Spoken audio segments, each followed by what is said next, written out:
सम्माननीय मिश्रा जी, श्री मनोहर लाल कुमार जी, अपने व्यापारी प्रकोष्ठ के अन्य सभी पदाधिकारी बंधु बहन, भारतीय जनता पार्टी के अन्य सभी मंचस्थ पदाधिकारी, व्यापारी प्रकोष्ठ के अभी सारे मंचस्थ पदाधिकारी और आपके इस कार्यक्रम में पधारे हुए देश के विभिन्न भागों से आए व्यापारी बहनों और भाइयों,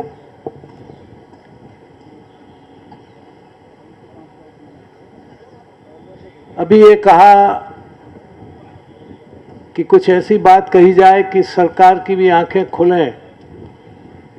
आंख तो उसकी खुलें जिसकी आंख हो, जिसकी आंख ही नहीं है उसका क्या खोलें। न उसके कान है न उसकी आंख है। एक ऐसा काम करती है, न कुछ सुनती है न कुछ देखती है। सही मायनों में देश में सरकार नहीं है, सरकार का कंकाल बैठा हुआ है। सरकार की आत्मा चली गई और उसकी लाश को कांग्रेस के ये सब मंत्रिपरिषद के लोग ढो रहे हैं। और अब तो उसको ढोने में जो उनके संगी साथी थे वो भी छोड़ छोड़ के जा रहे हैं। और जब उस लाश को ढोने वाला कोई नहीं मिलता तो वो फिर वो सीबीआई का डंडा चला के उन्हें बुला रहे हैं। इसलिए अब सरकार से तो कोई याचना करने का सवाल नहीं है।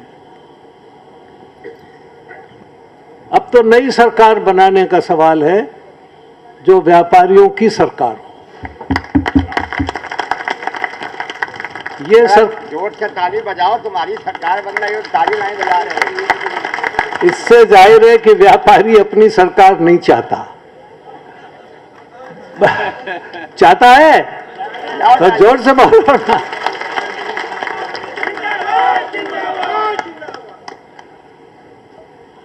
अभी जो सरकार है वो केवल देश के 5-7% लोगों की सरकार है, इससे ज्यादा की नहीं है। सरकार का अभी अभी आपने एक कारनामा देखा, बजट। वो बजट किसके लिए है?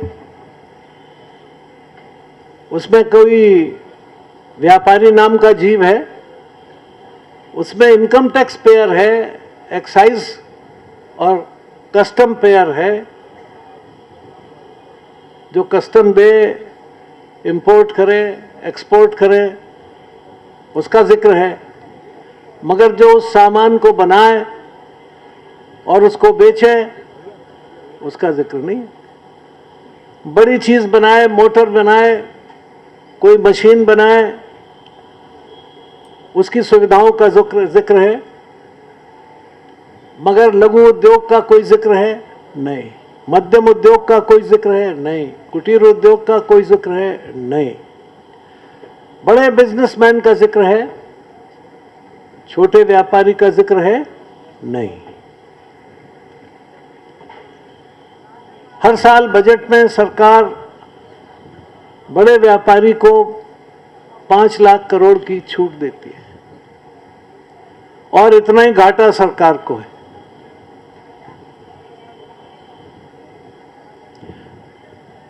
घाटा किसान की वजह से नहीं है, घाटा मजदूर की वजह से नहीं है, घाटा खुदरा व्यापारी की वजह से नहीं है, घाटा सरकार की बेहुदा नीतियों की वजह से।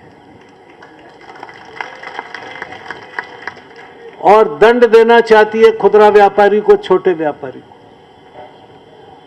हमने पूछा ये देश में घाटा क्यों है, राजकोषीय घाटा क्यों है, विदेशी मुद्रा का अभाव क्यों बढ़ता जा रहा है? ये घाटा क्यों बढ़ रहा है? क्या ये सामान्य वस्त्र विक्रेता की वजह से बढ़ रहा है? सामान्य हलवाई की वजह से बढ़ रहा है? सामान्य फल विक्रेता की वजह से बढ़ रहा है? सामान्य पुस्तक विक्रेता की वजह से बढ़ रहा है? सामान्य परचून की वजह से बढ़ रहा है? नहीं।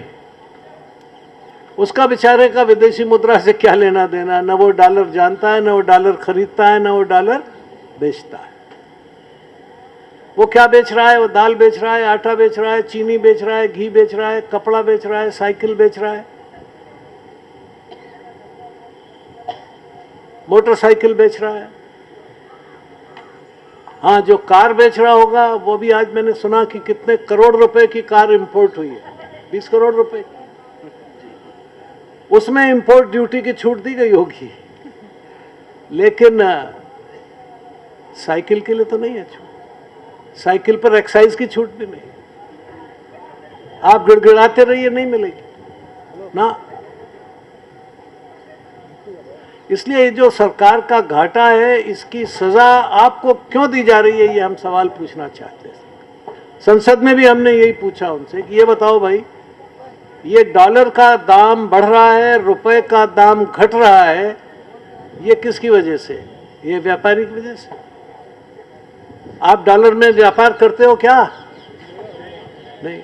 आप डॉलर में कुछ सामान खरीद कर बेचते हो क्या? नहीं। आप काम रुपए में कर रहे हो, वो गिर रहा है। जो बड़ा व्यापारी है और अंतर्राष्ट्रीय व्यापार है, वो डॉलर में है, उसकी कीमत बढ़ रही है। तो अन्याय किसके साथ है? छोटे। फिर हम उनसे पूछते हैं कि भाई ये बताओ, ये इसका उपाय क्या है, देश को ठीक कैसे करोगे? अरे बोले बिल्कुल, इस देश में व्यापारियों की बहुत बड़ी संख्या है, 4-5 करोड़ लोग हैं छोटे व्यापारी, उनमें एफडीआई डाल देंगे, एफडीआई बाहर से आएगी। और हमने कहा इनका क्या होगा? बोले इनका जो होगा होगा, हमारा रुपए डॉलर का घाटा पूरा हो जाएगा। अपराध किसी का और सजा किसी को। ये एफडीआई खुदरा बाजार में ये व्यापारियों के सर्वनाश की घंटी तो है ही, लेकिन ये देश में जनतंत्र की और आज़ादी के लिए भी खतरनाक घंटी बज रही है। ये मैं बता रहा हूँ। इस देश की आज़ादी 2 लोगों की वजह से टिकी है, जनतंत्र 2 समूहों की वजह से टिका है। एक है किसान और दूसरा है व्यापारी, तीसरा है श्रमिक। ये व्यापारी है जो आज़ाद है, वो जिसको चाहे उसको वोट कर सकता है। ये किसान है, वो आज़ाद है, वो जिसको चाहे उसको वोट कर सकता है। लेकिन जिस दिन किसान और व्यापारी की आज़ादी पर चोट पहुंची और वो गुलामी की तरफ चला गया, देश की जनतंत्र पर उसी दिन कुठाराघात हो गया। और जिस मात्रा में व्यापार और किसानी विदेशियों के हाथ में जाएगी, उसी मात्रा में देश की आज़ादी भी विदेशियों के हाथ में चली जाएगी। जब अंग्रेज यहां आए थे, उस वक्त 1600 सन में ईस्ट इंडिया कंपनी यहां आई। हिंदुस्तान के व्यापारियों का विश्व के बाजार में 24% हिस्सा था। कितना हिस्सा था? 24%। कोई यहाँ बड़े कारखाने नहीं थे, कोई यहाँ बड़ी मशीन नहीं थी सन 1600 में।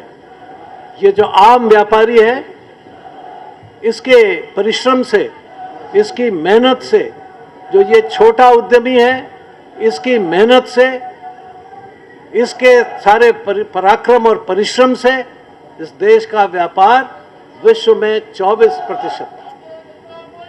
24% व्यापार उस समय, आज और आज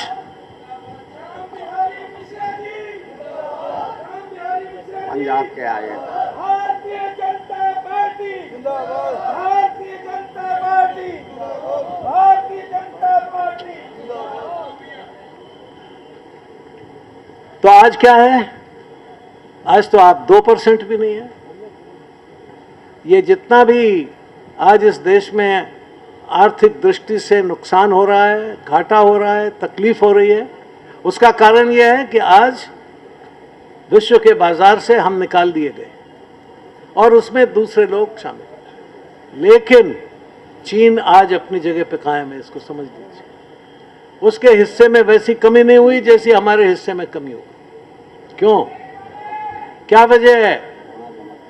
क्या वजह है कि भारत का व्यापार विश्व व्यापार में 24% से घट के 2% पर आ गया। और सरकार हर बार कहती है, जब से ये कांग्रेस की सरकार के प्लान्स होते हैं, अब के हम दुगना कर लेंगे, अब के हम चौड़ा कर लेंगे, आज तक नहीं हुआ। क्या वजह है कि किसान जो पहले इस देश में 51% योगदान कर रहा था, वो आज घट के 13-14% पर आ गया है। पहले अभी तक सिर्फ किसान आत्महत्या कर रहा था, अब छोटा व्यापारी भी उसी रास्ते पर जा रहा है। ये क्यों हो रहा है? इसका कारण क्या है? इसको आप गहराई से सोचिए। ये कब से हुआ है? ये विशेषकर तब से हुआ है जब से उदारीकरण का नया नारा लगाया गया।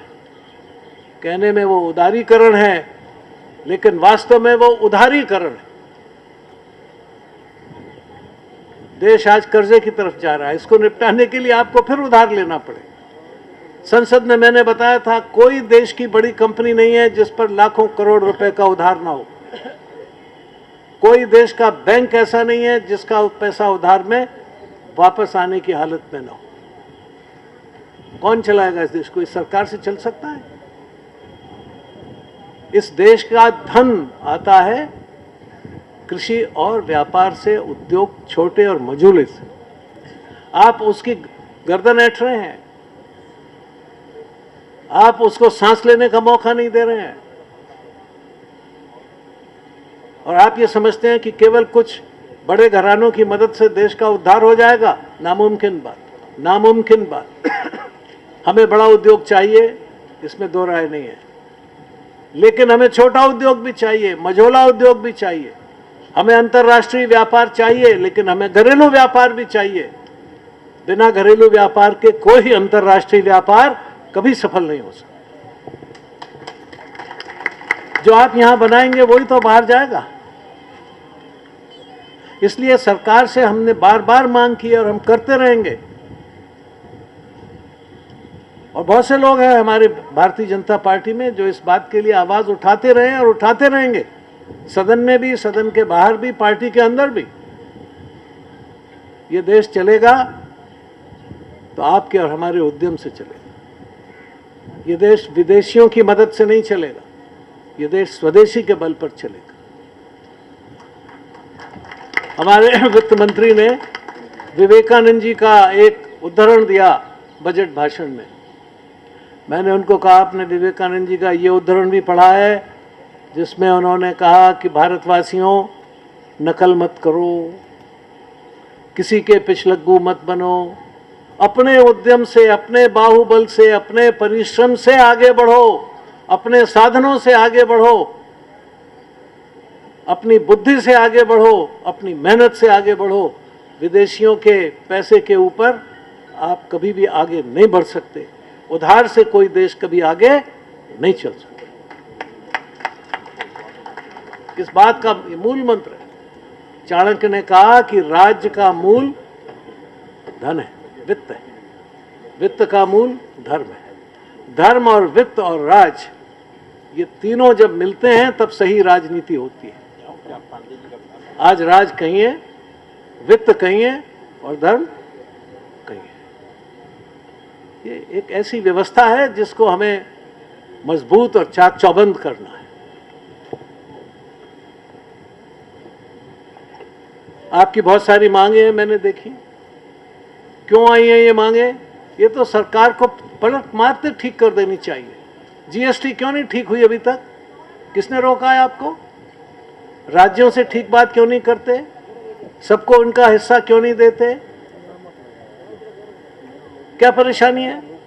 हमारे बिहार के उप मुख्यमंत्री सुशील मोदी जी उसके अध्यक्ष हैं कमेटी के। वो बार बार बताते हैं कि ये इस तरह का गलत है, इसको ऐसे ठीक करो, इसको ऐसे ठीक करो। क्यों नहीं मानती सरकार? टैक्सों का ठीक ढंग से रैशनलाइजेशन क्यों नहीं होता? टैक्स हर साल क्यों बदल रहे हैं? एक लंबी तारीख रख के, लंबा लक्ष्य रख के टैक्सों की योजना क्यों नहीं बनती? तरह तरह के ये फर्में क्यों बनाए जा रहे हैं? मैंने कहा था संसद में कि जिस काम को अगर कोई आदमी यहाँ व्यापार करने आता है या शुरू करना चाहता है, तो जिन फार्मों को, प्रपत्रों को उसे भरना होता है, उसकी क्लियरेंस में 88 दिन लगते हैं। दुनिया में और देशों में भी उतने ही फार्म हैं, वही क्लियरेंसेस हैं, लेकिन सिंगापुर में 7 दिन लगते, हांगकांग में 11-12 दिन लगते, ज्यादा से ज्यादा किसी देश में दिन लगते हैं तो 20 दिन, 24 दिन, इससे ज्यादा लगते ही नहीं। क्यों? इसमें व्यापारी का क्या दोष है? आप सरकार को अपनी ठीक क्यों नहीं करते? ये टाइम क्यों लगता है? और सही टाइम काम कराने के लिए भी फार्म के नीचे पैसा क्यों लगाना पड़ता है?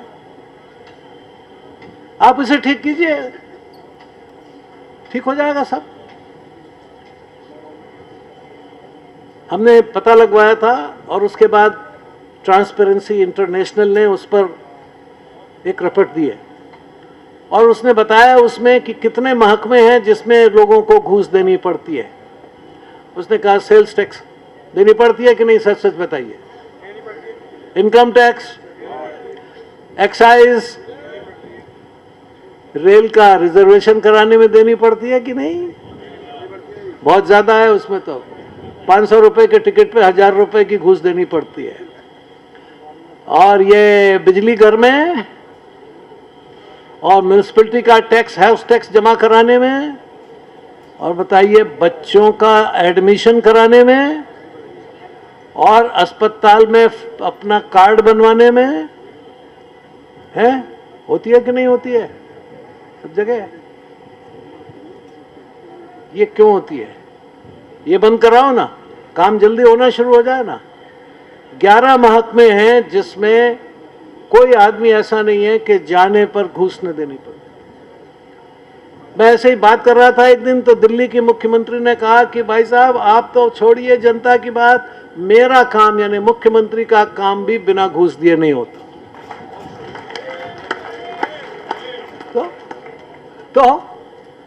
तो इस बेचारे व्यापारी का क्या होगा? इसको कौन पूछेगा? सवाल यह है कि इसलिए आपको इस बात पर गौर करने की जरूरत है। ये इसका विरोध होना है, इसको ठीक करना है, इसको दुरुस्त करना है। इससे सरकार दुरुस्त करे। व्यापारी को एक पागल कुत्ते ने काटा है जो अपना प्रदर्शन कर रहा है, लाठी खा रहा है और जेल जा रहा है। क्यों?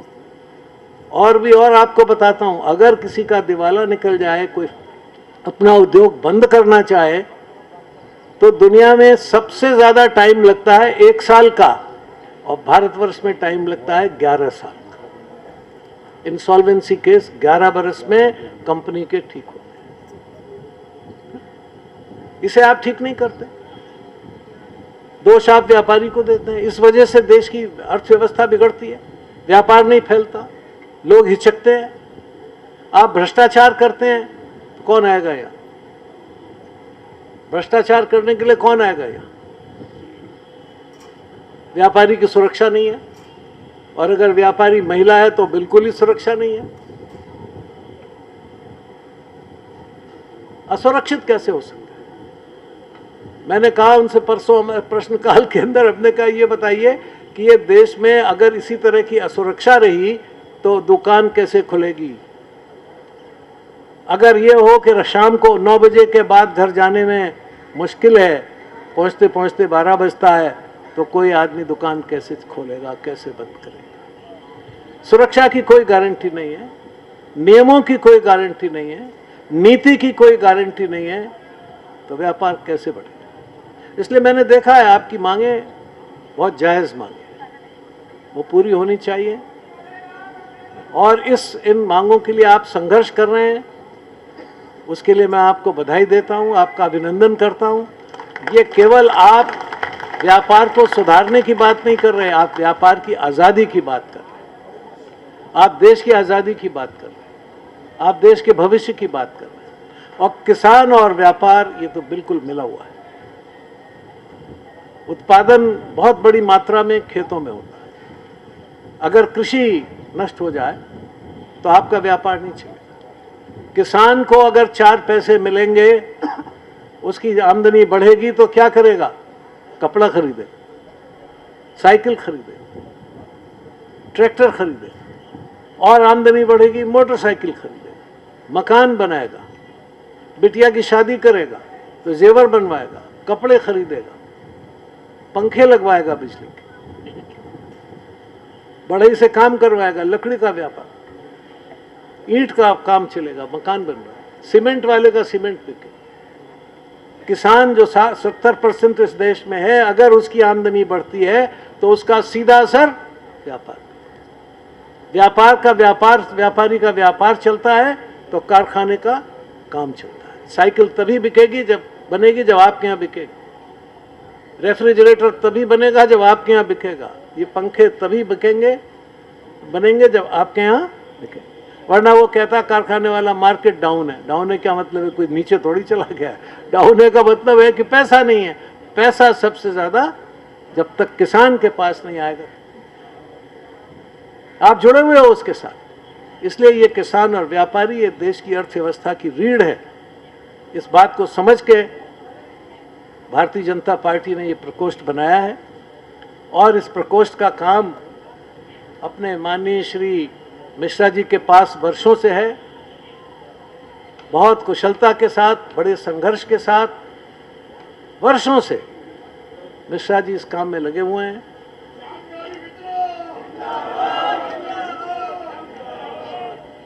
और 75 वर्ष के आप हो गए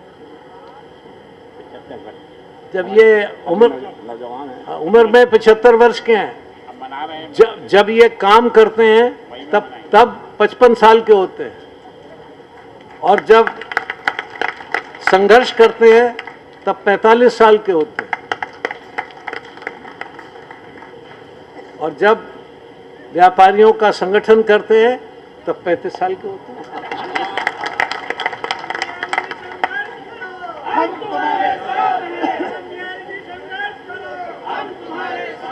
हम भी इनके साथ हैं और आप सबके साथ हैं, पूरी पार्टी आपके साथ है। आप आगे बढ़िए, काम कीजिए। सारे देश के सब व्यापारियों को मिलके एक साथ काम करना चाहिए, जोर के साथ काम करना